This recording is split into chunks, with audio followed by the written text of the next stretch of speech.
আসসালামু আলাইকুম প্রিয় বন্ধুরা, কেমন আছেন? সকলে কেমন আছেন? আশা করি ভালো আছেন। আপনাদের জন্য একটা নিউজ নিয়ে আসছি, যেটা হচ্ছে আগামীকালকে শুক্রবার মহরমের বন্ধ।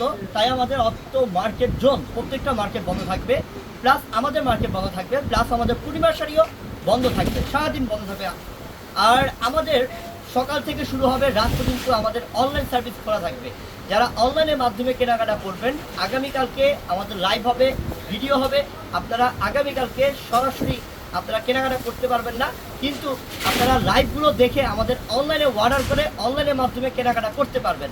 তো আগামীকালকে ইনশাল্লাহ দোকানে কেউ আসবেন না, কারণ দোকানের উদ্দেশ্যে যদি আপনি আসেন আপনার খালি হাতে আবার ফেরত যেতে হবে, কারণ আমাদের মার্কেটও বন্ধ থাকবে, মার্কেট অর্থ জোন বন্ধ থাকবে, জাস্ট আমাদের পূর্ণিমা শাড়িও বন্ধ থাকবে। জাস্ট শুধু মাত্র আমাদের অনলাইন সার্ভিসটা খোলা থাকবে। যারা অনলাইন কেনাকাটা করবেন, আমি বলবো বাড়ি বসেই অনলাইনে কেনাকাটাটা করে ফেলবেন ইনশাআল্লাহ। আগামীকালকে আমাদের অনলাইন সার্ভিসটা চালু থাকবে এবং ওপেন থাকবে। যারা কেনাকাটা করবেন তাদের জন্য একটা সুবর্ণ সুযোগ, কালকে অনেক অফার থাকবে, অনেক লাইভ হবে। ওই লাইভ থেকে দেখে দেখে আপনারা অর্ডার করবেন অনলাইনের মাধ্যমে। তো সবাই ভালো থাকবেন। আসসালামু আলাইকুম।